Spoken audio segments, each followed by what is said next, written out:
Okay, we're going to start part 17 now, and we're going to kind of restart because a little technical glitch. I might have covered this hand in the last video, I don't remember, but not much really happened anyway. I have trash, 3x raise, everybody folds. That's wonderful. Okay, 4-8. I'm not doing anything with, of course. And here we go. We have 3x raise here. That's standard for him. This guy challenges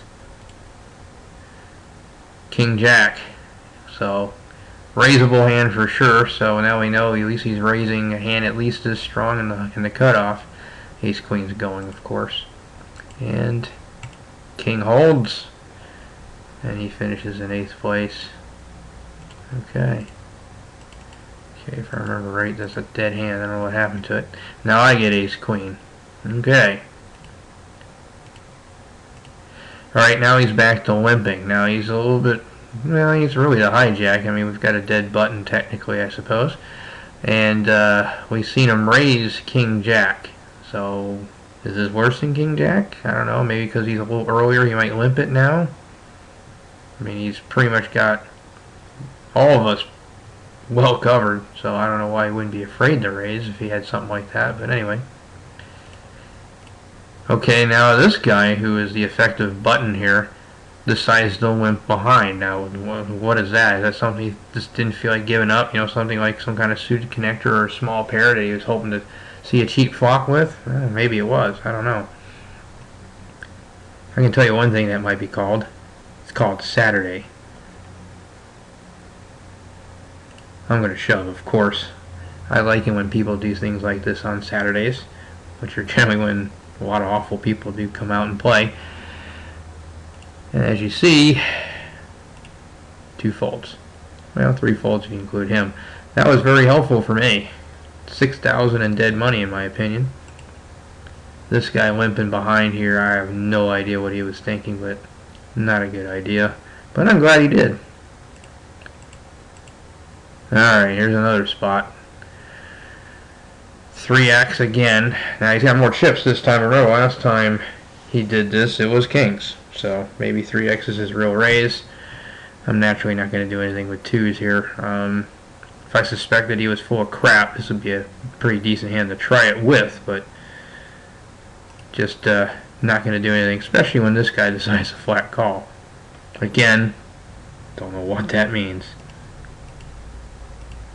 Alright, we see a flop, a rather interesting flop. Could give us some action, could scare one of these or both of these guys to death.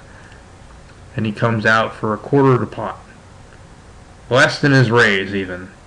So it almost wants to tell you that maybe he has something like jacks and he's just absolutely terrified of the ace and the king. I don't know. He goes ahead and he min raises it. Now, not always. A lot of the times, though, at least what I've seen quite a bit, and you know, I play at the lower levels, so you gotta take this with a grain of salt. Naturally, a lot of times when you see a min raise like that, especially with the stacks the way they are, as a lot of times there's a bet that's dying for a call. He's like, I've got it. Please call it just another 6,000 more. You know, he has it almost every time. I've seen some really dumb things, though. We've already seen a couple things here that maybe he shouldn't be doing, but I don't know if we're going to find out or not. We might. Well, not as strong as I thought, but ace jack, maybe he was still unsure, but he was willing to go with it. But ace 3, well, I mean, I don't know. I don't know if I could think my 3 kicker was good there. But jack holds, and now this guy's crippled. He goes all in for 3 big blinds. I don't have anything that I was going to play anyway, so unfortunately I can't take advantage. This guy evidently does. Oh! And this guy decided to go on top. Now, I'm not so sure I agree with this, especially when this guy could potentially be knocked out. This guy, DPM, I believe, had this guy covered, did he not? Oh yeah, easily.